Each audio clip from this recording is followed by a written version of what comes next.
सकाळ झाली चिखलू उठला. आज सकाळ सकाळच उठलो मित्रांनो. आलो ना पब्लिक.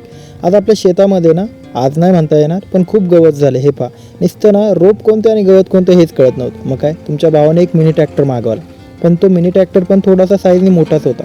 4.5च्या सरीमध्ये सुद्धा ना त्याचं पूर्ण 4.5च मागचं रोटर असल्या कारणाने ना ते जमत नव्हतं. त्याने 2-3 रोपं सुद्धा मोडली आपली, त्याच्यामुळे ते बंद केलं. शेडला सुद्धा जाळी मारायचं काम चालू होतं. त्याच्यामुळे बोललो की शेड आता लवकर उभं राहील, त्याच्या अगोदर गवत सगळं गेलं पाहिजे. मग काय, एका मित्राला कॉन्टॅक्ट करू ना, त्याच्याकडे असणारा रोटावेटर ना घेऊन यायचं ठरवलं. हा पा, याला म्हणतात रोटावेटर.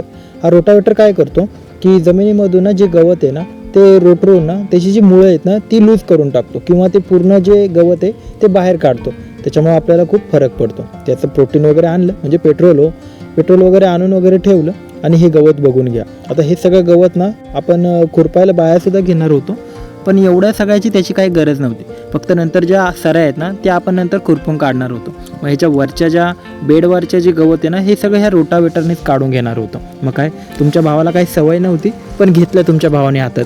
मग आता करायचं म्हणलं का घाबरायचं नाही. रोटर घेतला होते का जास्त हार्ड नव्हतं चालवायला. 2-4 बेसिक टिप होत्या, त्या मला त्यांनी सांगितल्या होत्या, त्यानुसार मी आपलं चालवत होतो. एका सरीमध्ये 2दा फिरवत होतो, कारण सकाळी आणलेल्या ट्रॅक्टरच्या मागचा जो रोटर होता ना तो जवळपास 4.5चा होता. आणि हा जो रोटावेटर आहे ना त्याचं साईज ना 3चा आहे. त्याच्यामुळं सगळं पूर्ण आपल्या बेड ना कवर होत नव्हता. मग 2दा फिरवत होतो. त्याने काय होत होतं की गवत जे आहे ना ते वर निघून येत होतं. हा बाजूला आपला थोडासा लसूण लावून घेतला होता, पण तो बोला की तो निघता कामा नाही. त्याच्यामुळे काय केलं, तेवढा लसूणपुरती जागा ठेवली होती आपण, आणि बाकीचं जे बेडवरून ना ते सगळं काढून घेत होतो. पटापट होत होतं बरं का त्या मानाने. एका माणसाची थोडीशी मेहनत आहे, पण ठीक आहे, एवढी मेहनत तर करायलाच पाहिजे. गवत मात्र एकदा सगळं गेलं ना की मग झाडांना वाढायला सुद्धा ना एक ग्रीप भेटेल.